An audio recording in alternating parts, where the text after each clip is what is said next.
Let's talk about death. Let's do it. I'm Julian. Tom. We are Believe, a Ted Lasso podcast, here to talk about season 2, episode 10. We are also Team Binge. The name of this episode, Tom, is It's No Weddings and a Funeral. Very No, original title. no, very original title. No one has used that title before, and it's not a play on any other title. Nope. Not at all. Have you ever seen Four Weddings and a Funeral? All I know is that Hugh Grant's in it, and I'm sure it's fantastic, but never I'm seen it. sure he bumbles through it with the grace of Hugh Grant, also the grace of Cary Grant. Mm-hmm. Thank you for joining us. The themes for this episode are death. There's a little bit of hiccup in Roy and Keeley's relationship, which I thought was more playful through the episode, but then at the end, it kind of stuck you, and you're Yeah. like, wait, are we going to have serious issues with these two? Because, anyways, we'll Very get much. into it a little Yeah. bit. Sam and Rebecca, obviously, their love grows stronger and stronger each day, Uh-huh. and then it dies, which is also a theme of this episode.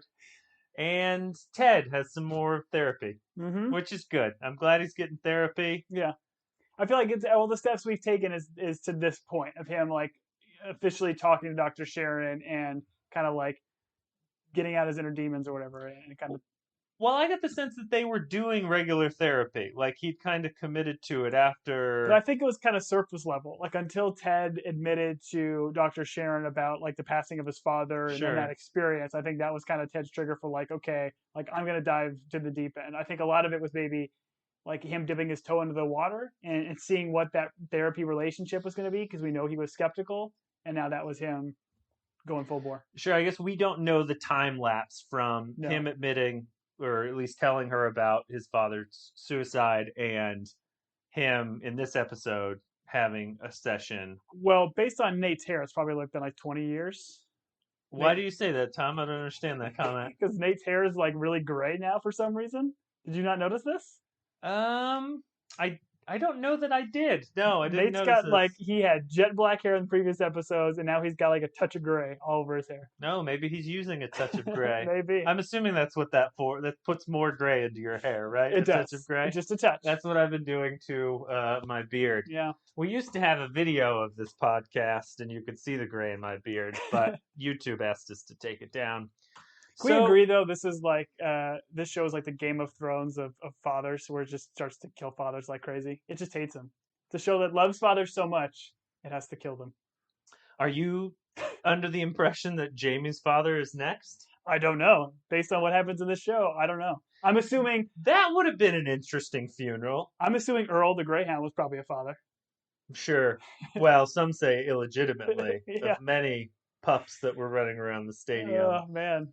But if they did an episode about Jamie's father passing away, I think that would be an interesting. We don't know. Maybe he did pass away from his wounds from the alley fight. From when that WWF wrestler beat him to a pulp.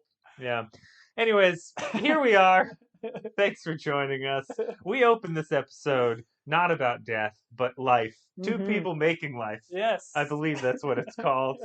Rebecca and Sam are in bed. They're both very beautiful. Obviously, this relationship has blossomed. They're in bed together, so I'm assuming at some point they got married. And they start to discuss whether or not they're going to tell people about the relationship. Sam wants to. Yeah, he's all for it. As most men would be who are in a relationship with a beautiful woman. Yeah. And apparently Rebecca doesn't, because she's ashamed of Sam. I don't think ashamed is the right word. I think it's... I use the word shame, Tom. Oh, shame. Shame or ashamed? Ashamed. Ashamed, yes. I don't think she's ashamed. I think she's just she doesn't want the team to know. Yeah, the boss business, dynamic. Sure. Yeah, I think she still has some hangups maybe with the age a little bit, but yeah, I don't think she's ashamed. Okay, so let's really dive into this, Tom. Gender's reversed. Yeah. I'm not going to get into it. All right. So then Sam goes down to a lot of nakedness in the kitchen, being caught by people. Yeah. Although I guess in Sam's situation, he's not naked. Yeah, he's almost, but not fully. Who was handsome? What was that guy? Handsome Luca? Wasn't that it? Yeah, it was Luca. Luca. Hunka Luca, we used to call him. So who arrives in the kitchen, Tom? It's Deborah. So Rebecca's mom comes in, which is great, kind of catching her in. And then I think I love Sam acting where she kind of makes, I can't remember what her line was, but the mom's line is something about being able to see the outline of Sam's parts. Oh yeah, he says something about I wish I wasn't wearing just my boxers or my briefs, and she corrects him. She like boxer briefs.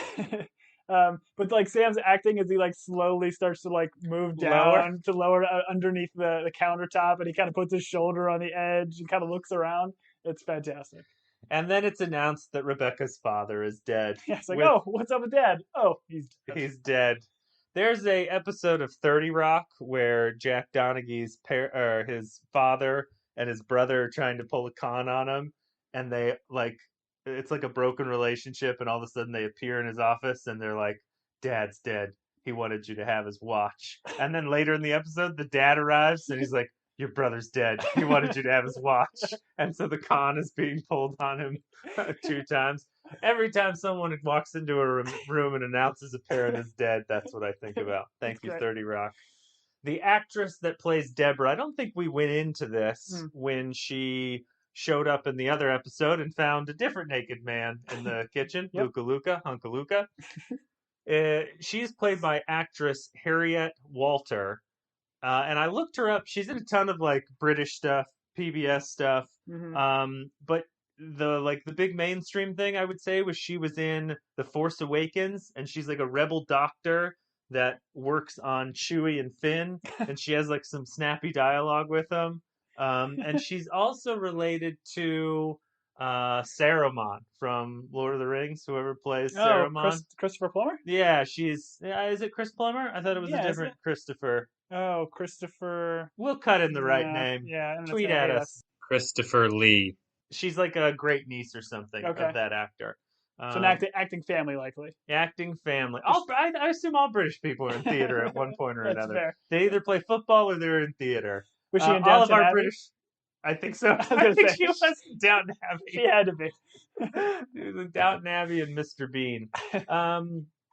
Then we go from there to the office. I want to say it real quick before we jump in. Oh, please, go ahead. The weird juxtaposition, my wife brought this up, and I couldn't agree more. The weird juxtaposition of them saying, oh, by the way, your father's dead. And then it goes to Rebecca's reaction, and it's like, it's a big deal. And then it cuts to, hey, you're not gonna miss yet. Or like the theme music. It's just like super happy theme music to like somebody saying like a very terrible tragedy happened. It's super weird. Isn't that a comedic cut though? Like, hey, dramatic, sad, but boom, hit you with the funny. Like, I don't know. The show does such a weird balance of drama and funny. Like, I feel like what we're supposed to, like, I don't think we're supposed to see this as a comedy moment. Well, I think maybe we're supposed to realize that she doesn't like her dad because in other episodes she brings up that he's a terrible guy. When they announced he was dead, I'm not going to lie, I started laughing. The funniest joke in the episode. So, but that's just where my sense of humor is at. Okay.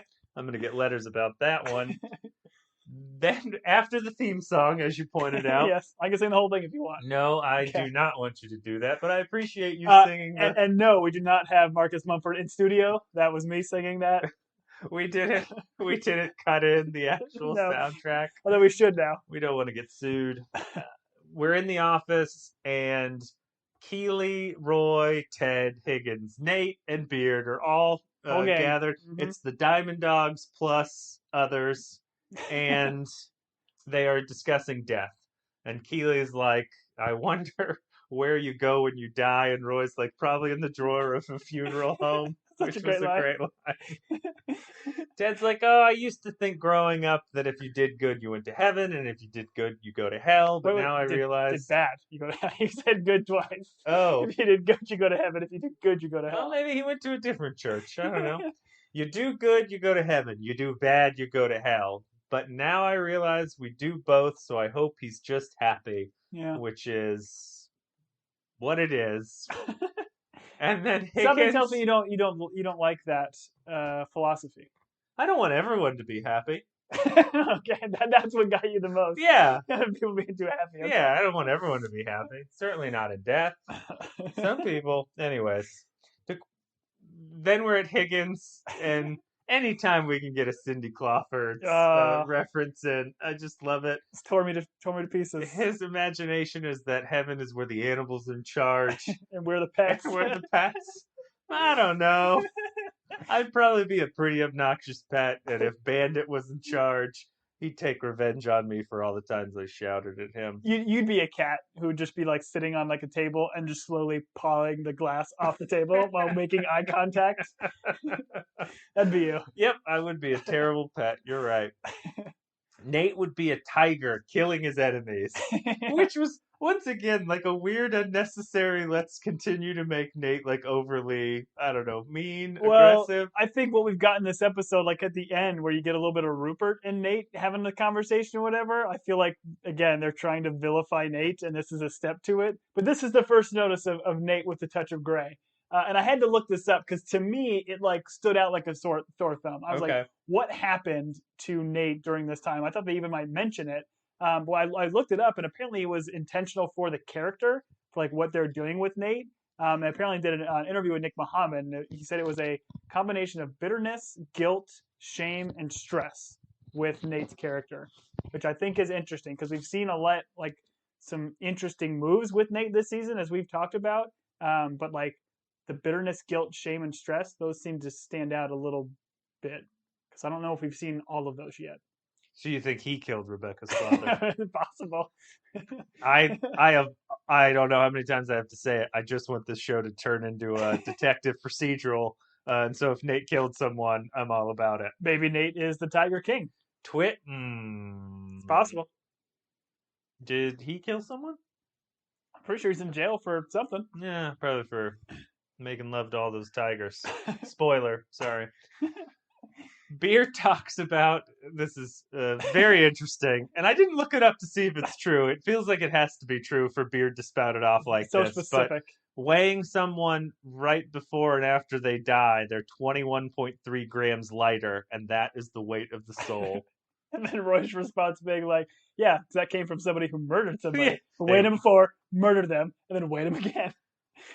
Yes. I'm going to do some research on that because I found that fact very fascinating. We then cut, and so ultimately in the office, we don't determine what happens when we die. No. But by the end of this episode, we're going to solve it, my friend. Okay, I'm excited We're going to get down to it. We're going to give theories, and then we'll open the envelope and find out what the real answer is. We then go to the team locker room where they are discussing going to the funeral. And Isaac is like, we're all going to go to the funeral. That's great, Isaac. I don't know if that's... Wait, is that Kermit? Is Kermit here? Kermit's back. You're a jerk. All right. And the big discussion point is that they're not allowed to wear trainers. Yes. Which I feel like it's in fashion to wear trainers with suits. Case in point, next time you're watching NFL football, and those dumb idiots that do the like halftime part where they're all standing around and there's like a big screen and they're like doing their talking points. Look at their shoes. Nowadays, a lot of them are in like white tennis shoes with suits. Yeah. I don't like it. I don't need it. They should be in dress shoes, uncomfortable, like the rest of us, for every Sunday morning for their entire childhood, just walking around in those big, uncomfortable clogs. So they get into that debate, and that's very funny. I feel like yes, you could probably get away with wearing like a classy trainer or sneaker with it. But I love the way Zorro, he's like, I'm gonna wear Yeezys. Like, well, what kind? What color are they? Bright red. Yeah. Like, bright red wouldn't go well at a funeral. We learned Zorro's first name. I felt like during this. And what is his first name, Julian? His first name is Tahiri. Close. What is it? Thierry Henry. Okay. Or Thierry Zorro. Oof. Okay, I'm not going to attempt it. I believe you. Garay was the other guy. I know that much. No, it's Rick Astley. Rick Astley. Oh, yeah! That's the other theme of this episode. Why didn't I hit that at the top? Then we're back at Mom's house, which Rebecca is obviously staying in her bedroom. Mm-hmm. Am I allowed to ask Rebecca's age, where we put Rebecca in terms of the age bracket? Maybe, I mean, I'm sure you can ask it, and not that I'm probably the great person. Do you have a 40, maybe? 40, and you say maybe because you think you're low or you think you're high? I think I'm right on. Okay. If I was a carnival guessing game, I think I'd be right on. Okay. What do I get? Plus or minus how many years? Okay. So the actress is, according to the internet, 47. Okay. So I feel good with my guess then. Yeah. No, I'm with you. I would have put her like 40s. I guess what I'm getting at is she's in her childhood bedroom that is still decorated as a child's bedroom, and I thought that was a really long time to. I mean, why not turn it into an exercise room? Why not fill it with exercise equipment you're not going to use that you just drape things on? That's what the rest of us do. I think Where's their Peloton that's covered in laundry? That's what I want to know. I mean, we established that this house is rather large and they're rather well off. So there's probably 7 other rooms that have Pelotons unused, Pelotons. Or a Bowflex. But I mean, they make mention of it, right? Like Rebecca's Chuck Norris Total Gym. I can keep going. Go on. The Gazelle glider. Oh wow! Oh, that guy was great. The ponytail guy. Yeah, the Ronco rotisserie grill. Not exercise equipment, but if you ate from it, you look fit. Set it and forget it. Set it and forget it. Maybe a magic bullet blender. I hope there's an entire wing of the house dedicated to made-for-TV items. Oh, I would wonder that room. But no, Rebecca makes the comment like, "Hey, you don't have to keep this room like it is," and I think the mom like is nostalgic for it. Sure, it kind of reminds her of their earlier relationship. Right. I guess that's true because we find out that they don't have a great one. Rick Astley's Never Gonna Give You Up is playing in the background. Yep. Okay, so when I looked this episode up, they brought up Rick rolling. Yeah. And they brought up that this episode does it 3 times. And I did not get that number. And by they, I mean the internet. The internet's typically right. Never wrong. I was wondering if playing it in the beginning, they were putting it as one of those 3 times. I know the actual time it happens is at the end of the episode. Yes. Like a Rickroll, like to me, a Rickroll is when you're doing something, or like you're pulling up something on the internet, you get an email, you're doing something different, and then boom, Rick Astley, the song kind of comes in. Which, right. To your point, the only point that happens in this show is the very end over the home video. Everything else, like you cannot say Rebecca's getting Rickrolled right now by her mom. Okay, she's just playing music in the house. She's playing music in the house. Okay. It happens to be Rick Astley. Okay. Fantastic. You can't say it happened in the funeral because, I mean, I don't know. Maybe I guess you could say Rebecca Rickrolled everybody in the funeral audience. Classic. She killed her father so she could Rickroll the audience at his funeral. I mean, classic maybe. Rebecca. I can say maybe for that one based on the loose definition I just gave it. I didn't agree other than that one point. I do want to mention that during the course of doing research for this podcast, I think I mentioned I got Rickrolled. That was the first and only time in my life that it happened until this episode. That happened when you were on like Reddit going down some Ted Lasso I was on thread. Reddit trying to come up with it's when they're talking about hotel rooms. Okay. And they make a joke. And someone in Reddit's like, "Oh, it's based on this interview with Jason Sudeikis. Here's the link." I clicked the link, and Rick Astley started. So, do you think did that happen after this episode got released? Because we're obviously watching it a little bit. Well, delayed. that was season 1. So okay. Yeah. So I do think that person on Reddit was before their time. Maybe it was the writer of the show. Who was just going on Reddit, rickrolling people. Just rickrolling people. Good for them. Maybe that inspired them to. It was a long con, man, just like the watch. Oh, the long con. Apparently, Rebecca's mom loves the song. She loves it. Good song, man. And she makes a comment. She's like, looks like Rebecca's like super bit like, people like this song, then they've listened to it a lot, and then they hated this song. And this is where we first get Deborah saying, listen, once I love something, I love it forever. I love it forever. Which is, kind of a theme throughout. I thought the show. Which is good for a person to have that type of habit, I think. I think some of us ditch the things we like and love too quickly. Like Michelle Lasso. Like Michelle Lasso in her marriage. That is correct. Sassy climbs up the railing. Our friend Sassy is back. Sweet Sassy Molassy. Sweet Sassy Molassy. She says something like, "Those Tracy Anderson workouts are having the right effect." I was like, "Who's Tracy Anderson?" So what did I do? I got on the Google machine. Yep. I looked up Tracy Anderson. And? Tracy Anderson is a very fit woman who does workout videos and seems to be pretty popular. And she's easy on the eyes. Okay. As my grandpa used to say. when he was talking about horses. Is that a British thing, or is Tracy Anderson like a worldwide phenomenon? I don't think I've ever heard. You know, this is going to surprise you. Like the website plays like automatic videos. I didn't turn the sound on. Oh, interesting. Okay. So I don't know what that says about me. I don't know what that says about the video. It was a more meditative exercise routine. Sure. I didn't do the exercise routine. Okay. I'm not going to do an exercise video. Not one that doesn't go on a VHS tape and requires those tall, puffy socks. Nora falls. Which I assumed she was badly injured based on this show. You thought there was going to be a second funeral? I didn't know, man. I was like super like afraid when I heard her fall and thud. I guess trigger warning if talks of funerals bother you. Don't listen to this episode. I'll edit that into the front. Listen, name of the episode was No Weddings and a Funeral, so you know what you're getting into. That's true. You were getting into no weddings. Nora not wearing her classic handkerchief look that makes her look like a riveter woman from World War II, which is good. I'm glad she's growing as a person. But I do really enjoy that actress. Once again, I think we talked about how this is like her first acting role, and she does a great job. She's not in this one a whole lot. Yeah. But definitely some callbacks with some of the stuff she says. We then cut to what seemed like a 1970s dressing room. There's like a lot of pink and shag carpet and a weird wavy mirror, and it is Roy and Keeley. This is Keeley's aesthetic, man. Okay. Like it's her getting ready for funeral room. Getting ready for a funeral, and they start to discuss about how funerals are a party for sad people. Yeah. Which is, I guess it depends on how you... Can I ask you, do you see funerals as like a sad event, or should it be a celebration of life? I feel like I've been to a handful of funerals,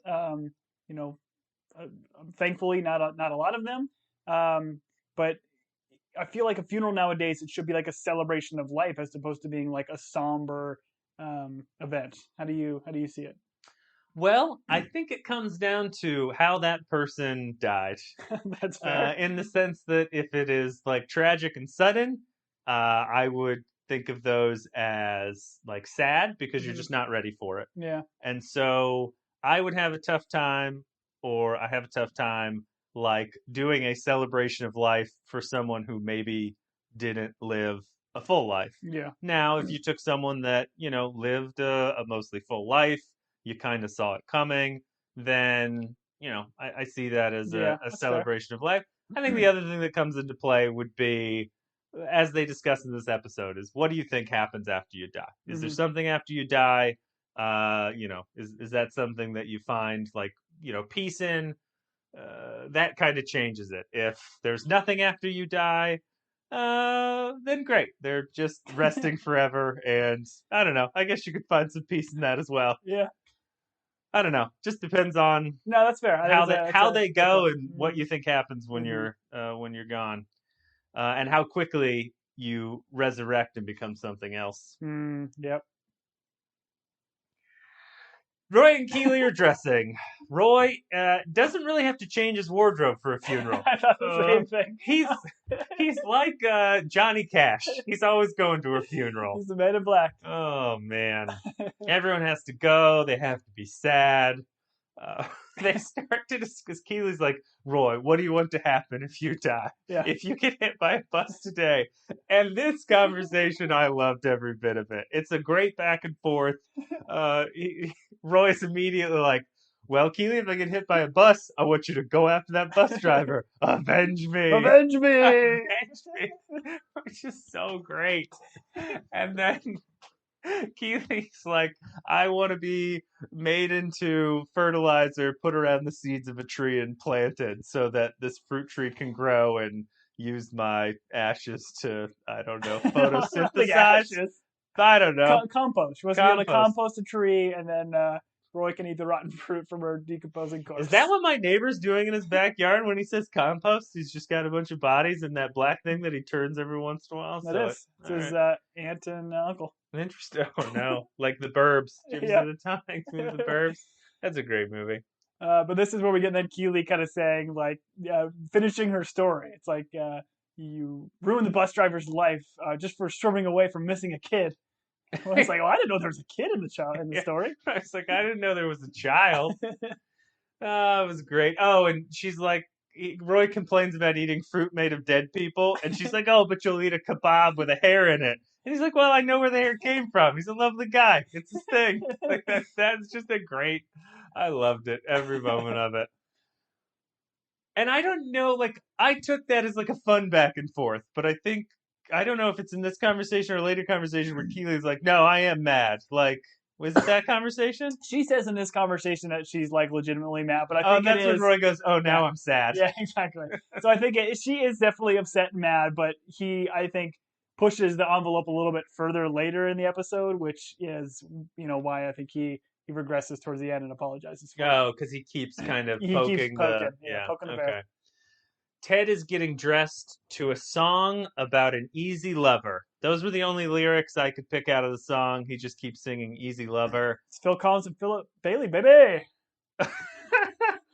You don't know Phil Collins? I know Phil Collins from like The Lion King. Doesn't he Yeah. sing a song And then from The Philip Lion King? Bailey, he's the guy who does like the super like high like falsettos, I think, in that song. It's such a great jam. Wait, are you saying Phil Collins is in Genesis? Phil Collins? Yeah, I Is think. that Yeah. Is that Phil Collins? Is it In the Air of the Night?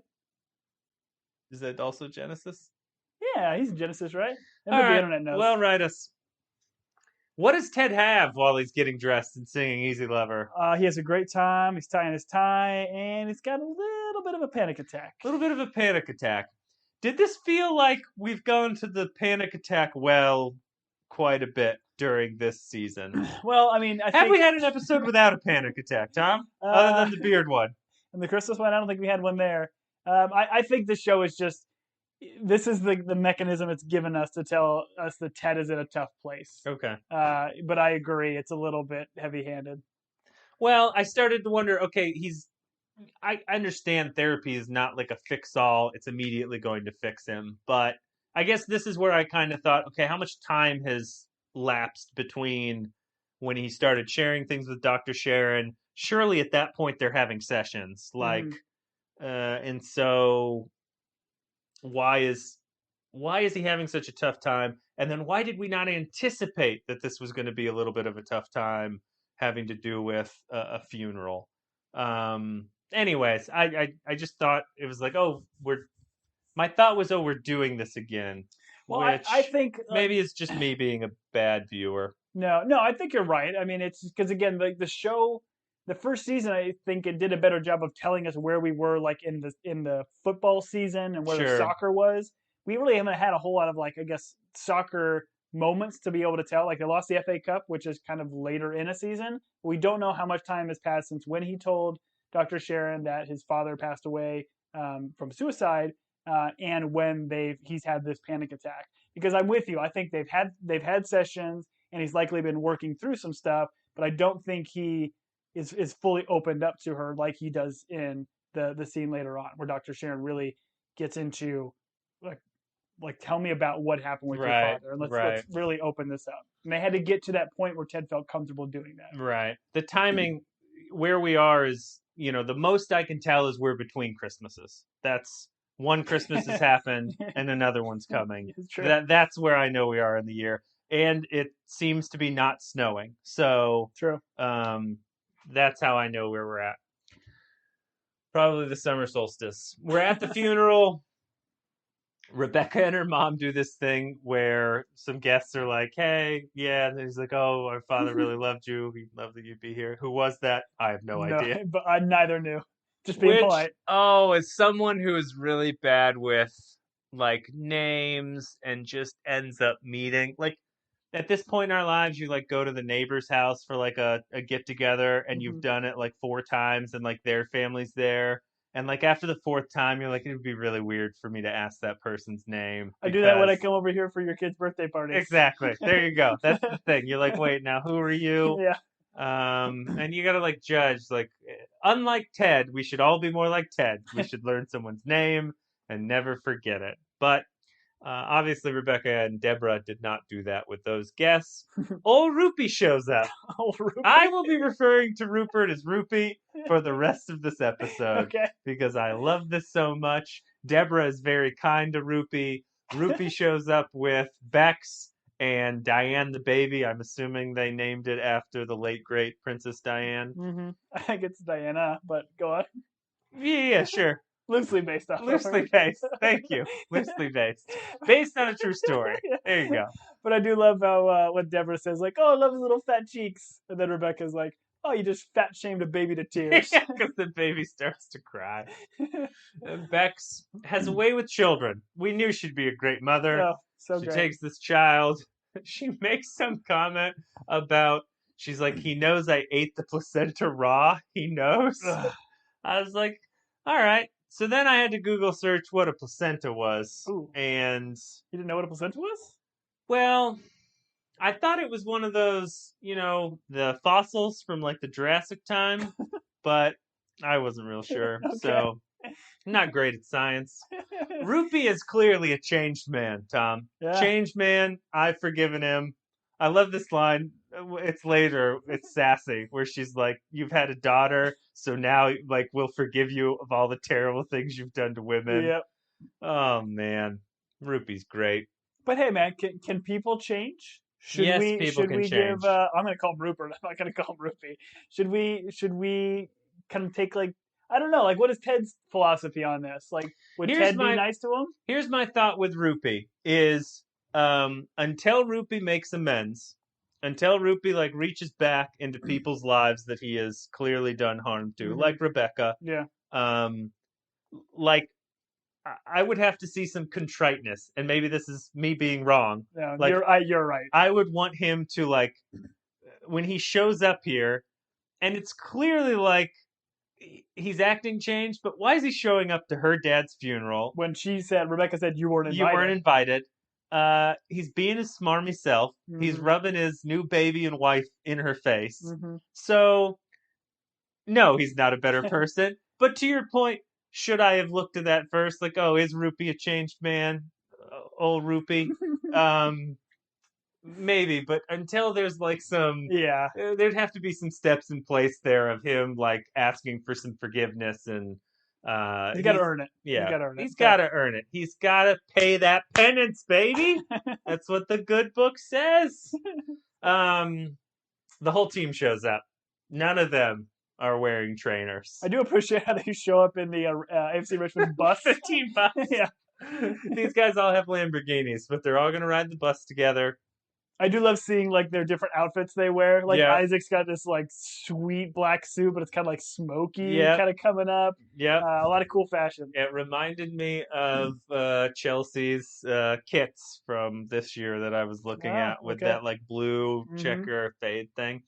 That's me making a football reference for you, my friend. I appreciate it. It's a deep one too. So Rebecca's the one, she's like, none of them are wearing trainers. Yeah. And she's like, they all came, and Higgins is like, yep, they all wanted to support you.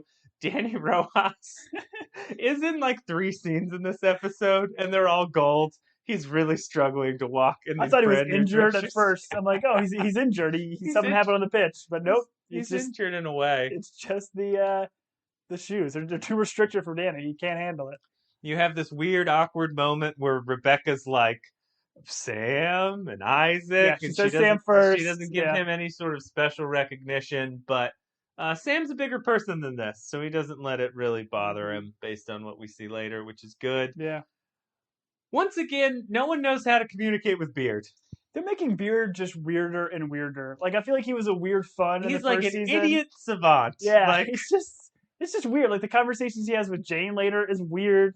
Obviously, what they did last episode was weird. Sure. I don't know. He's not. I still enjoy him as a character, but I don't think he's as fun-loving. Like now that maybe this is the point. Like they started peeling it like back the layers or whatever, and I guess I don't like it as much as I like the mystery. It's less mysterious. Yeah. Yes, I like the mystery more. And now we're just tearing up and crying because we've gotten deeper into the onion that is Beard. He looks great. What does he do? He puts his shades on. He gives her the old finger guns. He gives the finger gun and then like. I don't know. I just want people to interact with Beard. Like I don't need him to. But anyways, it was great. Then we have the conversation with Sassy and Rupee in the church. He's a changed man now that he has a daughter. Sassy's great during this whole thing. She's like, I think about your death every day, which is a terrible thing to say to someone. But what we know of Rupert, clearly he has wounded her friend, and so she's taking it out on him. I think like kind of what they did here a little bit too is like showing the opposite like ways to approach Rupert. with like Sassy going like, "You're a terrible person. I'm going to let you know you're a terrible person, and I'm going to let you wear that on your sleeve, or I'm going to wear it on my sleeve."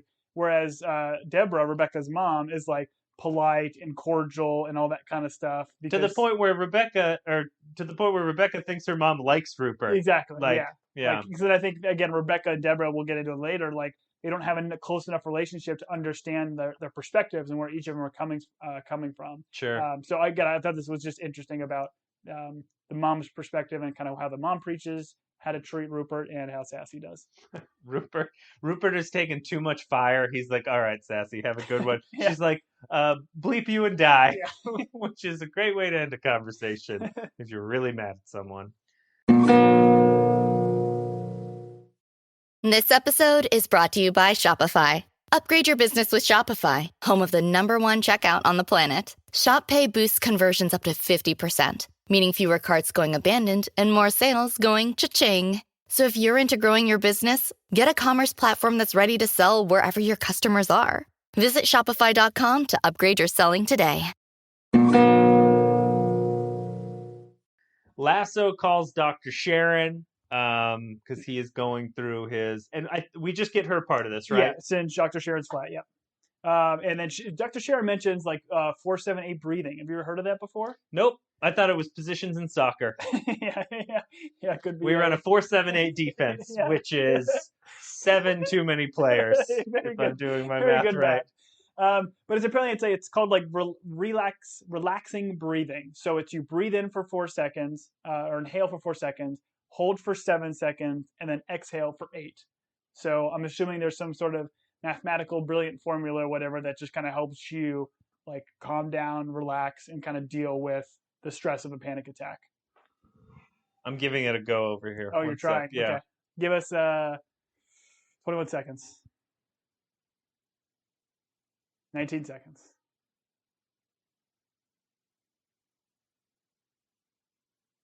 I actually feel angrier. I don't think it worked. All I wanted to do was talk about Lasso, and I couldn't. You made me hold my breath. All I wanted to do was take another drink of this whiskey, but I had to be holding my breath. It actually helps because the fumes from the whiskey. Anyways, they work their way through the skin of the top of your mouth. Exfoliates. That's a saying. Keeley and Rebecca. Oh, Keeley, being a great friend, is just like she comes up next to Rebecca. She's like, "Hey, by the way, that baby sucks," which is like the apex of friendship. Is like, I'm willing to go after an innocent child. I love how you preface that. Keeley, great friend. Great friend. The baby sucks. Great. Terrible babysitter. But I think she's a good babysitter. She was good with Phoebe. That's fair. I just think it's funny that that's the lane. She's like, I'm going to be in your corner, even if it's against a beautiful, innocent baby. Yep. And then they start talking about how, Sassy shows up because Keeley's next to Rebecca. I'll never leave your side. Sassy! Yeah, they go and meet, which is fun. The two of them get to talk, and they're like, "Hey, aren't funeral's weird?" And Keeley's like, "I was just talking about this." Mm-hmm. And then we get on the fact that they know that Rebecca has a secret suitor. Mm-hmm. So this is going to come to fruition. And they talk about, hey, when Keeley's like, "I assume when you die, you also want to become a tree." And Sassy's like, "Yeah, of course." She doesn't miss a beat. She's like, "Yeah, of course. Or I want to be a dumb dog. Either life's great. A tree or a dumb dog." Which is one way to think about death. Then we go to Keeley, Jan Moss, Nate, and Jamie. They have this exchange. And Jan Moss, give me more Jan Moss. To pump Jan Moss into my veins. Jan Moss. I can't remember exactly what he says, but it's Keeley going to like straighten up Nate's tie. And she's like, "Oh, is this the suit that Ted bought you?" And then I think Jan sees him as Nate a little uncomfortable and makes some comment about like, "Oh, you feel uncomfortable because of your infertility or whatever." He says, "Oh, another man buying you clothes makes you feel infantile." Infantile. Okay. Yes. Yeah. Which we was get like awesome. Even Jamie's like, "Oh, come on, man. Come on, man." Yeah. It's a little rough. Oh, Jamie being the voice of reason. And Jamie's like super cool and mellow and like very like you can see him kind of turning a new leaf throughout this episode. I didn't really understand what they were doing with him until he has the conversation with Keeley. Oh, you didn't pick up anything? They cut to him and he's like, he's just kind of observing. He's not doing a lot of talking. Yeah. He's looking at Keeley. I did not think they were going to take the turn that they took at the end of the episode. Yeah. Well, I kind of think I did, because in this next sequence, like you can go set it up. Like Roy finds the apple, he kind of bites it, and so because Roy comes in, because he has the apple, and he's like, "Oh, this tastes like dead people," like trying to like cheer Keeley up, and he's like, "Oh, it's a funeral, cheer up or whatever." But during that sequence, where it kind of cuts away, kind of showing like them, Keeley and Roy having a little bit of a spat. It cuts to Jamie, and it sees Jamie. It shows the audience that Jamie is looking at observing this argument. Dysfunction. Exactly. Okay. So I think that's kind of what started to make me think like Jamie still has feelings and interest, and even later in the episode, you see Jamie looking at Keeley. I think during like the main part of the funeral, and having kind of a quick glance and look and looking aside. Okay. So, there was some groundwork laid. Yeah, I think I was looking for it the second go round. The first go round, I didn't really pay much attention because I feel like they're around each other and there hasn't been. It feels like they cut that relationship. Like I don't know that in past episodes, maybe I just haven't been paying attention, that I felt like Jamie was pining for Keeley. Like he goes into her office that one scene to discuss stuff. I mean, they don't have the textual chemistry that they once did. Sure. Now it's more like visual chemistry. More visual chemistry, emotional chemistry, but the most important thing is textual chemistry. Yep. Little squirrels and nuts. Danny hates his dress shoes. Danny hates his dress shoes. He complains to Jamie, and Jamie's like, I know, man. I think he calls him muchacho or something like that. Yeah. It's great. And Jamie's like, these dress shoes, they're not made for us. They're made for sheep. They're made for muggles. And they're made for fannies, which is not what he says, but fannies is more appropriate for this podcast. That's such a great line. The muggles thing, like, again, I don't know if Jamie's serious or if he's trying to make a joke because he says it so straight-faced, but clearly it's a reference to Harry Potter. So fantastic. When Jamie says it, I feel like he just means normal people, like not stellar athletes. He's just like, we're athletes, everyone else is muggles. Danny wants to burn the shoes in hell because Jamie says like Jesus or something like that. No. And Jesus like, is not coming to this conversation. Our Savior has no part of this conversation. These shoes will burn in hell. That made me think of a Big Lebowski with Jonathan Turturro, who plays like the Jesus, and he's like bowling, and he says some crazy line, and I don't know if it was Donnie or John Goodman's character. It's like, Jesus. It's like, you said it, man. Nobody messes with the Jesus. Then we're with Dr. Sharon and Ted in Ted's flat. Ted's flat's looking a little rough. Yeah, it's a little worse for wear. There's clothes all over. If Ted's flat was hair, it would be disheveled. It would be disheveled, much like his hair is in these scenes. We find out that Dr. Sharon hates tea. Yeah, I brought them together. Now, let me ask you. There's a line delivery here that I don't know if it's a miss or if I'm reading into it. But she says, I hate tea. And then he says, like a beat later, I'll tell you anything. Yeah. Now, are those related? If, like, in a comedic scene, she would be like, I hate tea. And he would have this look on his face that's like, I hate tea. I found a kindred spirit. I'll tell you anything. But it's like a weird moment where he just goes, I'll tell you anything. And I didn't know if that was related or not. Do you know what I'm saying? No, 100%. I got the same sense. I wasn't sure if it was trying to be like a joke or if it was like, oh, because you said you hate tea, now I'll tell you everything. I was going to be guarded, but you said this, so now whatever. I think it's the show doing a little bit of both, kind of having its cake and eating it too. Wanting to do the joke, giving them one more last thing in terms of like realizing that they are more similar than they are different as characters and as people. Okay. And that's Ted finally like, officially ripping off the Band-Aid or whatever, saying, okay, I'll tell you everything. I'll tell you about what's going on. I wish that they had either committed to the joke or just made it. And it's also a weird segue because he's just like, I'll tell you anything. She doesn't really go...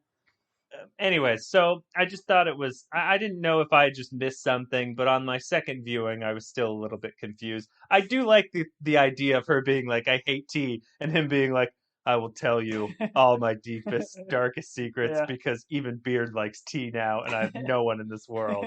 Like, that would be great. Yeah. Beard is FaceTiming with Jane and and he's talking about never being in a Protestant church before, something it's a like beautiful that. shot. Oh, like, it's a beautiful church. Yeah. I'm with my wife has she has been to Spain, and she talks about the cathedrals and stuff. And I myself have an affinity to old churches. Could that money have been spent better elsewhere? Who knows? Probably. But they're very beautiful buildings. Those stained glass pictures are dope. Please don't at me. We went to an old cathedral, an old Catholic cathedral with some friends in Savannah, Georgia, and it was super cool. You were touring a museum ultimately. Didn't meet Jesus there. Anyways, that's what they do it for, right? It's to bring in Jesus. To bring in the brighter your colors, the more chance you get to have Jesus come in. Not a fishing lure, man. Oh, sorry. I don't know a lot about religion. Well, that's why we're here. I'm gonna teach you. But they've got a weird back and forth. Beard's loves funerals, and they talk about open caskets, and it's kind of macabre. Yeah, she's giddy. She's oh, tell me it's an open casket. Really weird. Did you use the word macabre? I just used the word macabre. Oh, incredible. High five me, my man. Oh, that's great. It's just weird. And again, it's just what we had last episode of the Beard and them getting together. They're trying to tell us that this relationship is a match made in heaven. Maybe, I don't know, or Beard just chemically can't quit her. But I do appreciate them still showing us that Jane is a bit off a rocker, as is kind of Beard with their affinities of funeral and death and life. Yeah, and Beard does this thing where she gives him a look, and he's oh, and was he going to go open up the casket? Well, I didn't know whether or not he was going to go open the casket or whether or not they were going to have distant relations. It was a weird vibe where I was wait, what are they going to go do? Well, eventually when we get to everybody's sitting down for the service, Beard's holding up his phone, and she's being FaceTime into the service. Right. No, I understand that. Which was odd, too. I was just confused as to what he was oh, well. And he, does this thing where he, shimmies out. I was wait, what are they going to go do? Let's just leave it to the mystery. All right. I think the mystery's better with Beard. We'll write If we Bill. dive too deep in, we're going to get hurt. I'm going to at Bill Lawrence. I've been hurt too many times. Yes, we have. Bill, answer my tweets. Rebecca and Keeley have a conversation. Sassy shows up with a bottle of wine. This is the communion wine, I'm assuming. She's I stole it from a little boy out there who's probably I don't know, what are they called? Altar boys? Altar boy, that's the one. Good for you, Tom. Yeah, see, I know religion. You know religion. You nailed it. They start to have the conversation about who Rebecca is in relationship with. Yeah, they kind of confront her, and they go back and forth, and the back and forth doesn't last long. No, because Keeley guesses Sam right away, right? Is it tall? Yes. Is it Sam? Boom. Is Sam tall? Yeah, I think he's pretty tall. He's shorter than Rebecca. I think they're. But we've established Rebecca's 6'10". Yeah, but I think they're both equidistant to the ground. Okay, good for you. Equidistant, macabre, pulling on all the vocab words today. Deborah. She knows about Sam. She reveals it. There's this funny thing where they're so loud in this back room that people keep having to come in every time somebody comes in. So Sassy comes in. I've been asked to be quiet. I've been asked to tell you to be quiet. Deborah comes in. You guys need to be quiet. This is something I feel happens in every church or every gathering in a church. Is someone's got to be hey, I need you, Josh. I remember a friend's grandfather passed, and the grandfather had kind of been integral in his life, and inevitably it was 4 or 5 of us college buddies hadn't seen each other in a while, and the event was that funeral, and we were in the foyer of the church, and it just turned into a BS fest. Yeah. We paid our respects or whatever, but it was what are you up to? Do you remember? And we were a bit boisterous. I don't know that we got shushed, but his mom eventually wandered over and was kind of hey guys, what's going on back here? So, did we break out the communion wine? No, but I do understand being shushed at a funeral. Then we cut to the therapy session, which is continuing to go on with Dr. Sharon and Ted. Mm-hmm. And we find out that Ted didn't go to his dad's funeral, and his reasoning was because he felt like his dad quit. Yeah. And this is maybe where we get Ted, like in the episode where Michelle leaves him, where they decide to part ways. He says, "I've never quit anything in my life," and he's like so tore up about it. I wonder if this. I'm assuming what the show is pointing us to is he felt like his dad quit, and so he was never going to be a quitter, and that's where he gets that. Yeah, same thing with therapy. Like why he came back to therapy, even though he didn't want to keep doing it with Dr. Sharon. He made mention that I don't like quitting anything. I don't like quitting. And I do think Jason Sudeikis, this is like heavy stuff that he's doing through these, and he does a really great job. Everybody does. Like he does when because it kind of intercuts. We'll get to it with Deborah and Rebecca, and those two actresses going back and forth. Like everybody does, and Dr. Sharon obviously does an amazing job of acting these scenes and telling the story here. And this is where it starts because Deborah informs Rebecca that, hey, you're going to have to give a eulogy. It's your father's. It's going to be weird if you don't. And she's like, I don't have anything to say. And then they started to get into an argument. Or essentially, Rebecca starts to share with her mom why she doesn't like her dad or like had a falling out with him. And it's because she caught him cheating and hated him for it. And then the show does an interesting thing where it's like intercutting, where they're almost picking up on each other's sentences. Yeah. I thought it was well done. I feel like they did it at other parts in the show where they've like cut between scenes that somehow relate, but this one was very closely related. So we find out that both events were on Friday the 13th, 1991. Did that kind of strike you as odd? Like, did the show need to do that and say these events took place on the same day? No, I also didn't know if it was actually supposed to mean that, because one's like 1990 and then he says one. So there's a chance that and like the Friday 13th thing is, I don't know if she says that or if he says it, because I know he said September. I know he actually put in a month.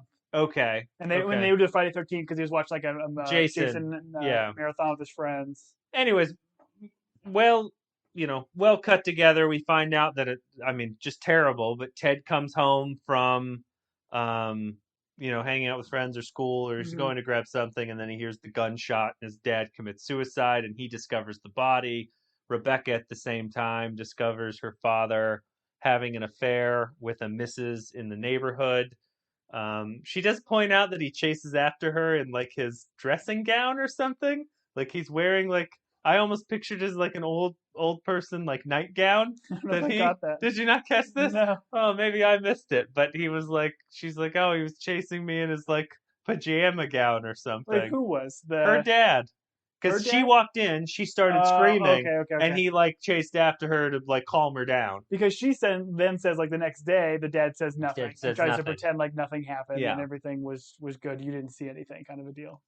I don't know. Listen, I've not been in these situations. I don't know that those two equate. They're both like traumatizing. But once again, interesting how they intercut it. I was gonna say the same thing, because I did like a lot of the episodes throughout this series. They do tell the same themes and tell different sets of characters dealing with similar types of issues. So this is like the first time I think they've literally intertwined two characters going through the same thing of like telling their secret, telling their past traumas to somebody that they care about and hopes that can kind of help them. But I had the same exact sentiment my first watch. I'm like, Ted dealing with the trauma of finding his father in the instances or the circumstances that he did, versus Rebecca. They're both certainly traumatizing, but that did take me aback a little bit, because I thought interchanging Ted's therapy sessions with Rebecca's story, I think there was, what the show's done is given us more weight to Ted's story than it has Rebecca's here. Sure. But I did appreciate and like the way they filmed it and shot it. I guess you have to think as a child, like your parents being like a solid foundation, and if that foundation is shaken from like a child's perspective, that's probably extremely traumatizing. But so then Rebecca is talking to her mom about like, hey, I hated him because of how he treated you. And she discusses this like, the mom didn't know, or she didn't think the mom knew, which for some reason in my mind, based on the episode where we met Deborah and they were splitting, I was under the impression that Deborah kind of knew the father was a womanizer and that there was infidelity. But maybe, like, I found it surprising just based on the past episode that, like, Rebecca was, like, revealing this for the first time. Yeah, I think, well, yeah, when Rebecca was saying this and like trying to get this secret off, I think it was Rebecca's secret. It was never, to my impression, was Deborah's secret. I felt that Deborah always knew, but she chose to continue to be with them because, what she mentioned earlier, like, once I love something, I always love it. Right. And it wasn't great, and obviously would have preferred if your father didn't do this, but like, I knew about it, and I got that same sense as well. I thought the hard moment here was when, like, Deborah's like, I knew, and Rebecca's like, well, I hate you. Yeah, that was harsh. That was harsh, which, once again, I understand where she's coming from, and I think the person here that has an interesting, like, perspective is Deborah of, like, hey, would you rather be, she mentions it later and we'll go into it, but would you rather be right or would you rather, be loving? Be loving, exactly. So, and during Ted and Dr. Sharon, it's difficult to jump back and forth, like, to talk about it, but the episode does a pretty good job. But, like, we're back at Dr. Sharon and Ted, and Dr. Sharon makes the comment about how, like, I understand why you're angry because he took a lot from you. Mm-hmm. And Ted's immediate response is from my mom as well. Yeah. Like, and she does this, which I thought was interesting. She's like, hey, you've told me what you hate. You told me what's bad. Like, give me a good memory, or like, give me something good about your father. Well, and Ted even, like, he gets taken aback by it. He's like, why? Like, why should I say something good? Right. And her comeback was good because obviously there is love there and she's trying to find it. And so he tells the story about, like, as a kid, not reading a book for a book report, which everyone can relate to. Cliff Notes are my favorite friend in high school. Man. And his dad staying up all night to read the book and doesn't tell him about it, but then drives him to school. And on the ride to school, the dad explains everything. And once again, Jason Sudeikis does a great job acting, but he just goes into, he was a good dad. And I don't think he knew that. And I think that if maybe he knew that, if someone had told him that, then he wouldn't have done what he did. Yeah, and I think this is, like, getting to the crux of a lot of Ted's struggles with this, is because I think he does partially blame himself for it. Like, sure. Puts a lot of the ownership on the dad, which clearly probably should be, and we don't know, obviously, all the trauma that led to the dad making that decision, but Ted certainly thinks that he could have done more to help. Yeah, and we're not trauma experts, but I think that's, like, with suicide, I mean, the only thing you're left to do is, like, if you're the person alive, is to think, like, what could I have done differently? For sure. Like, am I to blame, or did I, contribute to this in some way? So, you're right. I think this does come down to him, like, blaming himself a bit. And this is also where Ted goes into, like, he makes a statement where he's like, and this is where I decided, like, I wouldn't let people pass through my life without understanding, like, what they're going through or, like, their trauma. And I don't know, and he makes the comment, life's hard. It's real hard. And so I guess the idea being here, like, he didn't know what his father was going through. His father obviously had some, hidden issues that he didn't see. And so from his perspective, that's why he, like, cares so much about people in terms of, like, getting to know them as a person. Is that what you got from that? Yeah, I think so. And Ted makes mention earlier that, like, his father was kind of a chatterbox, like, surprise, surprise, and he gives a little coy smile. Right. And, would have been nice if he was more of a listening box, or I think however he worded that. But I think his right. he wanted his dad to be able to kind of listen more and not, like we've talked about a little bit, like, you don't always want somebody, like, solving your problems or talking your ear off. Sometimes you want people to lend an ear and listen to you and empathetically be a part of that conversation and not just try to solve every your need. And maybe that was what some of his dad was doing. But yeah, I agree. I think that line was, we've seen it a lot with Ted of always trying to be optimistic, but I don't know if we got enough of that. Like, clearly with Rupert, I don't think he's trying to dive deeper and understand, like, Rupert's past misgivings and why he is the way he is. So I don't know. I think it's little bit of both, maybe. But that's, I guess, what I like. He threw that line in there, and I think I literally like hit the like 30-second like re-hit just to listen to the line again. But I thought what they were getting at was like the reason he cares so much about people is because his father passed through his life and he didn't like, I guess, voice enough or ask enough questions or like dive Yeah. into who the person was. And Yeah. so I thought, I thought it was interesting. Once again, we're getting more of um Ted's backstory. And once again, Jason Sudeikis just does, a great job through Yeah. this. I do like scene. how they ended this sequence and stuff. They add a little bit of levity, where like I know this is probably illegal, but can I hug you? This is then, illegal. Yeah, it's a So great then line. they give a hug, and then Jason's like, "Oh, you gonna charge me?" He's like, "Oh, of course I am. This is a house call. I'm Yeah. gonna charge you." It's like, I appreciate your integrity. It was good. It was a good kind of button to this super heavy scene. Right. And it's a kind of a callback to when he's not wanting to do therapy and he's like, "Oh, you're going to charge for an hour, Yeah. but the session's only 50 minutes." Like it goes back to that whole bit. Mm-hmm. So then, back with Rebecca and Deborah. Deborah is talking through like how she makes the comment, and I'm jumping around here a bit, about that she was proud of like Rebecca to have the strength to leave Rupert, Mm-hmm. almost in like the way that she did not have the strength to leave whatever Rebecca's dad's name is. I don't know if they say it. I'm going to say his name's John. I was gonna say the same. I think it might be John. I don't know if it is, but we'll say it's John. And Deborah makes the comment about she doesn't like Rupee. I'm going to say Rupert in this because we're so heavy right now. And Rebecca's like, "Well, why are you so nice to him?" Mm-hmm. And she's like, "When all's said and done, what's more important, being loving or being right?" Mm-hmm. Which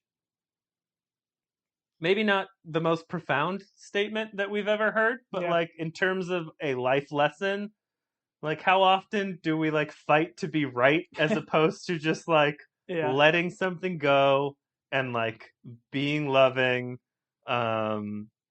Because this is where she makes that thing, like, if you let them know they can get to you, like that's how she deals with Rupert here, right? Like, if I wear my, like what Sassy does, like clearly Sassy knows and Rupert knows that Sassy gets under the skin, but she does it so heavy that I don't think like Rupert doesn't hit her. But the way Rebecca treats it, it's she works on the edges, and Rupert knows that, and he just keeps pounding away at it every time they interact. Right. But I do like, and I mentioned earlier how Deborah says, hey, I appreciate you being angry, like, letting me know or taking your anger.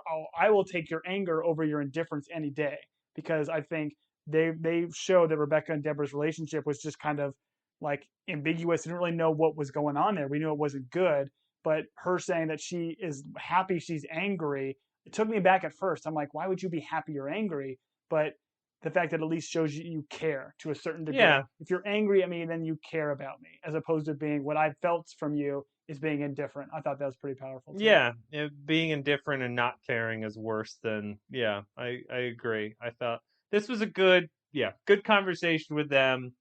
And this then leads us to the church service, where we find out from the vicar that the deceased was a Richmond fan and he'd show up every week. I thought this was kind of funny. Like, this guy was clearly not a faithful husband, had some things that, as a father, the daughter was not proud of. But the vicar's like, he showed up every week. Yeah. And like, loving father, this faithful husband. Something welled up into me about the hypocrisy of certain people, where it's like, hey, he showed up to church every Sunday. Yeah. I mean, he did beat all those people and like was terrible to his family, but hey, he was in that pew every Sunday. Anyways, I thought I did think it was funny that the vicar then takes kind of a swerve where he's like, and he would be listening to the Richmond game the whole service. Yeah, he thought he was going to be like a perfect saint in the corner. Right. But no, he wasn't. So I laughed at that. And then Ted shows up. He shows up late. Well, I think this is before Ted shows up, we get Rebecca going up to do the eulogy. Oh, so that's right. She's up there, kind of starting. So she goes up there. She's clearly struggling as to what to say. Yeah. Ted slips in. and sits down, and then Rebecca starts singing "Never Gonna Give You Up" by Rick Astley. She does. And Tom, yeah, is this where you saw this going? This was not a Rickroll. I'm going to go out on and make that statement. This is not a Rickroll. I did not understand. Am I allowed to not understand? You 100% are allowed to not understand. It was odd, off-putting, I think, at first, but I think what we do a lot with like music and lyrics is we just like this song is a perfect example. It's super catchy. It just gets in your head and you'll sing it for days. Like I will likely be singing the song for days. But sometimes you don't think about the lyrics, and when the lyrics are delivered in this context, I agree it's still weird. But like when they're talking about like never gonna give you up, never gonna desert you, never gonna let you down, never let you down, and then when hurt you. Yeah, it's like keep going. That's as far as I've gotten. It's never gonna say goodbye, and that's where Rebecca like really starts to choke up because it's like those lines aren't perfect to her life, but they obviously have a pull to Deborah, the mom, with their relationship. She listens to the song often, and it's getting to Rebecca, and that's when Ted kind of comes in and saves it. Like Ted then finishes that line to kind of like just be there for Rebecca, and then gets everybody else to kind of sing it. But I will certainly probably not hear this song ever the same way again because I definitely got emotional during this sequence. And I do appreciate how the sequence ends because they're doing the sing along. They literally do the call and response at a certain point, and then the organist in the background starts playing the song. Yeah, good for that guy for knowing how to play Rick Astley on the fly. Okay, here's my issue is I felt like they forced a song in here. Like I feel like I don't know, and maybe it's because her relationship with her dad wasn't supposed to be like perfect, but I feel like there had to have been a better song that like was more funeral appropriate or like that would have worked here. But I think that's kind of like some of the point is like it is so off the wall and weird that. But like I just don't know where Rebecca. Like, why did Rebecca go there? Well, like, so that's what I was gonna say. So Rebecca comes up there after hearing the vicar say, "Oh, he was a loving husband, great father," and like you can kind of see in her head, like, "No, he wasn't. No, he wasn't." And we're her going up there and starting to give the eulogy. You think she says she doesn't know what to say, right? Yeah. So you think she's gonna go up there and just start, like ripping her father apart or saying bad things to him. But I think from the conversation she just had with her mom's like, you can choose to be right, and you can tell these people how much of a jerk your dad was to you, or you can choose to be loving. So she didn't know necessarily what the words were, but she clearly had this very catchy song in her head. So she belted it out, and we know Rebecca could sing beautifully, and obviously it was a very difficult song to sing for her, but she still belted it out and crushed it. Yeah, it was a fun TV show moment. I just struggled with why we went to that song. Yeah. I mean, it felt like, she could have done like "Let the Bodies Hit the Floor." That might have been a better funeral type song. I don't know who sings that, but Disturbed maybe? Korn? No, I think it's Disturbed. Okay. It is pretty disturbed. The internet's going to yell at us. I think it's Phil Collins. It is Phil Collins. It's Genesis. You're right. The sing-along's beautiful.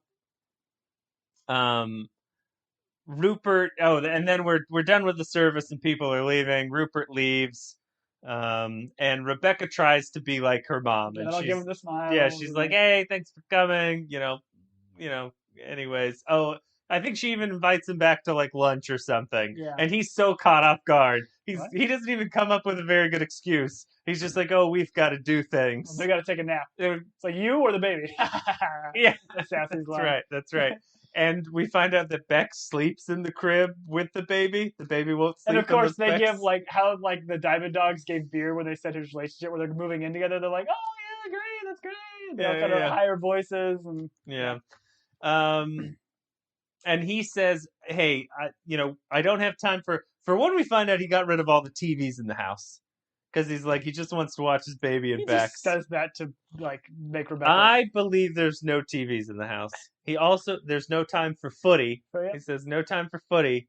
Which is a reference to soccer. Okay. Or football. and he's just decided to give his shares, Bex's shares of Richmond, back to Rebecca. This is weird. And she's like a funeral present? Yeah, that's a good Which line. is great. And maybe funeral presents should be a thing. He's conniving, right? He's plotting something. Like, especially right after this, because then he goes and talks to Nate, whispers in Nate's ear. Nate kind of looks to the side as a weird, I don't really know what Nate does, but we can do this now or when we get to the end of the episode, but I think we should do this now. Yeah. What is your conjecture? You're not going to be held to this. Okay. It's not a court of law. You've not been sworn in. What is your conjecture as to what is happening? I will go first since I asked the question. Yeah. He is getting rid of the shares because he is getting involved in a different football club. Okay? And he is somehow talking with Nate about who does his hair and how it got so gray and how he can also get so gray. That's what I think they're whispering about. Your turn, my friend. I think you got halfway there. What? He's buying... Oh, so you agree with the hair thing? No. I agree that he's selling his shares to be able to have some extra coin to buy another team. Funeral presenting his shares. I don't think he's giving them. I'm pretty sure he's getting something in return. Like, he's selling his shares back to Rebecca, not giving them. She called it a funeral present. Well, all right. A little this, little that. Go ahead. But I think it's just show setting us up. He's going to poach Nate, and Nate's going to be the coach for the new soccer club. And he's going to park the bus at that new soccer club. So who knows? Yeah, I don't know what club he's going to buy. I don't know. I'll take a guess. Let's say he buys Newcastle. Okay, so Newcastle, obviously the beer. So do you think the earlier issue where you made a comment about him prematurely growing gray or like the gray coming out, this is because Nate is conniving with Rupert. So they've had previous conversations and he's leaving Richmond to go join another club. That would be my sense, yes. Based on like what and maybe I shouldn't have done this because I looked at an internet article that said I'm like, why in the heck is Nate's hair gray? And he had mentioned because he's I can't remember what the words were or whatever, but I think it is. And I think it's the show because Rupert's obviously an older guy with gray hair, gray beard or goatee or whatever he's got. He's got a goatee. I think he's got an evil goatee. But I think it's like the show morphing Nate into a villain, like we mentioned in the previous episodes. Evil goatee. It's 100%. All goatees are evil. My wife goes, is that a different actor? I was like, no, that's Rupee. That's the Rupee we know and love. He's just got facial hair now. All right, so only time will tell whether or not you're right, whether or not I'm right, whether or not it was about hair dye or whether or not it was about Nate going to a different Maybe some club. kind of like ritual, like they shaved Rupee's hair off and glued it to his head. What? They shaved Rupert's hair because he's got gray. Sure. And then they put it on Nate's head. Ritualistically put it on Nate's hair. Okay, yeah, that's different than what you said, but I'm on board now. Then we cut to the funeral reception. Sam pulls Rebecca into they call it not a closet, a cupboard. Tea closet, tea cozy. Yeah, tea cozy. That's what they call it. And Sam does this thing where he goes, "I've wanted to do this all day," and you think he's gonna do like a deep kiss or something, and he just hugs her. It's a hug. It's like, why can Sam not find love? I want Sam to go on. He can't find love, man. He found love. I want Sam to go on Lust Conquers All and just crush it. I don't think that's Sam's alley. That's more of Jamie. Sam would be like, I'm out. Yeah. I don't want to be here. Who's your sponsor? Ceruleum Oil? I'm out. And Sassy goes for Ted, which they leave the funeral together with. At the end, yeah, they do. And Beard says, as Sassy approaches Ted, Beard is talking with him, and Beard recognizes that I need to get myself and this gentleman out of this room. And he goes, me and Billy here were just going to go discuss 1966. Did you catch that line? I didn't catch the line until I watched it the second time with subtitles. Yeah, there you go, baby. Which made me think and ponder, what could they be talking about? What big events happened in 1966? The 60s were a big era, so... It had to have been either Vietnam protests. Sure. Could have been talking about that. Could have been pro-Vietnam. I don't know. We don't know. We don't know. Could have. Maybe they were very hawkish. Yeah. They could have been talking about the Miranda rights being established. Oh, Those wow. were established in 1966. Look at this learning. The miniskirt craze really boomed. Oh, man. I wish it would 66. come back. And Star Trek premiered. And this guy, that's probably what they're kind of talking like about. a Trekkie. Yeah, all those other things are secondary to Star Trek. Got to be Star Trek.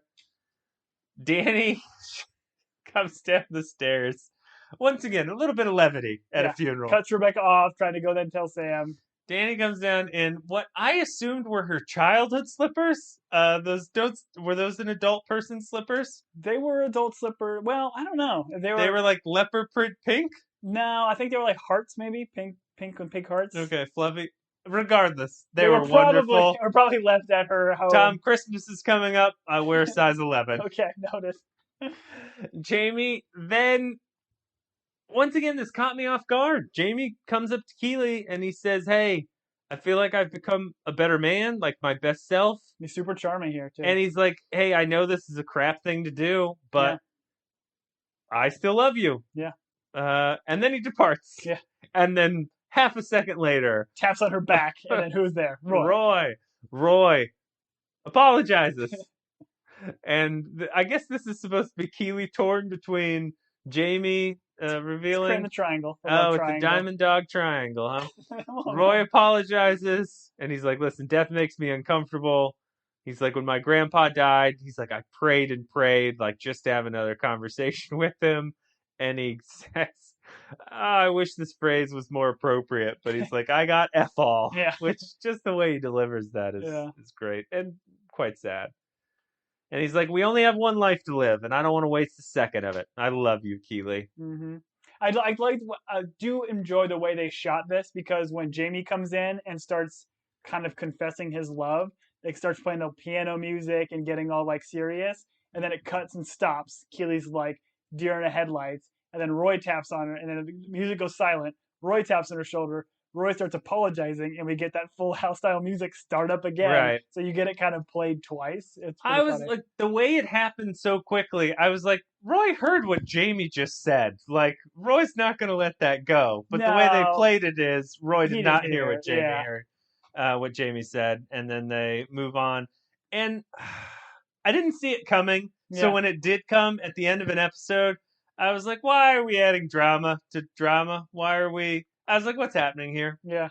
And so... I think it's just drama. They wanted funerals do things to people, and clearly the funeral had an effect on Jamie. And Jamie felt like he needed to confess his love.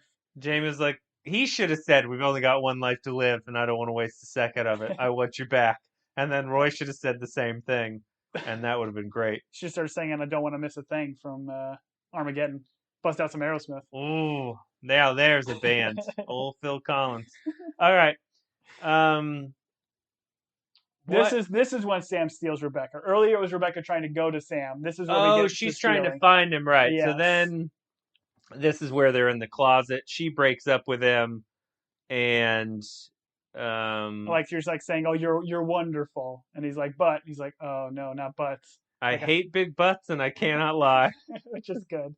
But it shows the difference. Read the room, Sam. Not the best time for a Sir Mix-a-Lot joke. That's great. I loved it. So Sam. I bet Sam walked out of that closet and was like, "She broke up with me because I made that dumb joke." But I do like the setup where like she's saying that you're scared of being hurt, and Sam is not, and it's her like. She needs to figure out like how she's going to deal with this in terms of being hurt, and maybe it's that age difference or life experience or whatever. But clearly Sam is in it for the long haul and saying like, "Hey, I'll be here waiting for you." So I don't understand. You're rejecting something that could be wonderful out of the fear that it might not be. Yep, I don't understand. As a classic romantic myself, you just got to dive in, you know. Speaking of classic, are they over? This is classic Sam and Diane. I mean, it's got to be said, right? Sam and Diane, on again, off again. Classic Sam and Rebecca. I think this show may have changed it to now it's Sam and Rebecca. Maybe Diane, maybe the baby Diane. Maybe she's going to play in this love triangle somehow. That's a good point. Good point. Maybe that's why they named the baby Diane. And then Ted is talking with Rebecca and Deborah. And he brings up a memory where he apparently met her. This was not in the show, right? This is a off-camera memory where he talks about for an older gentleman, he did like all of the moves from Singing in the Rain or something. Yeah. And Deborah makes the comment, like, one of the things he loved to do is try and make Rebecca laugh. Yeah. And so it's an interesting. One, Rebecca's thanks him for it. Thanks, Ted. Like, hey, I forgot about that memory. Right. Thank you for that. Right. And then they are back in Rebecca's room, and they pop in. They're looking at old pictures, and they pop in a home video. It's of Rebecca in like a bowl, using it as a pool, which was pretty funny. Yeah. And Rebecca even warns her. She's like, I probably taped over this. Yeah. And then what did she tape over it with? This comes Rickroll. This is where you get him coming in and saying all the stories. Rick rolled with Rick Astley. Never gonna give you up. This is actually the first time I watched the whole music video after this episode. I went on YouTube and watched it.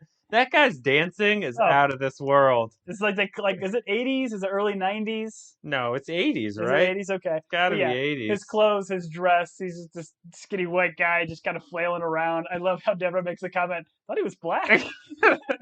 Great line. Because Rebecca's like, you got a thing for him. Like, oh, I thought he was. Yeah. So I enjoyed this episode. I am interested to see what happens with Rupi and Nate, where they go, and I think you're on the right track. Because we got two. This was 10. We've got 12 episodes, right? So we got two more. I'm assuming we're gonna find out obviously what happens with Nate. That'll maybe be in the last episode. This penultimate episode, the next one coming up, I'd imagine they're gonna do some sort of. We got to bring it back to the soccer and see where the club is gonna go, because they haven't really talked about like the club's direction. They did that in the first 2 or 3 episodes, and then they've just kind of sprinkled in some soccer, but didn't really tell us, to your point you brought up, is the story of Ted Lasso them redeeming themselves, going back to the Premier League and winning it all, or does the show not care about it? I think we'll find out probably in the next episode. Right. Yep. So the next one will be episode 11 of season 2, which is called The Gray-Bearded Nate Guy. I didn't think of an episode title yet. There it is. The Gray-Bearded Nate Guy, coach of Newcastle. Yeah, sure. Why not? Manager of Newcastle, as they call it. Thank you for joining us. I have been Julian. And I have always been Tom. If you guys enjoy our podcast, please rate us on the podcast. That helps get us some notoriety. If you want to reach out to us, we are active on the Twitter. And you can reach out to us at Team Binge on Twitter and via email at teambingepodcast@gmail.com. Thanks again for joining us, everybody. Have yourself a wonderful day. Never gonna give you up. Never gonna let you down. That song just gets stuck in your head, don't it? No, it doesn't.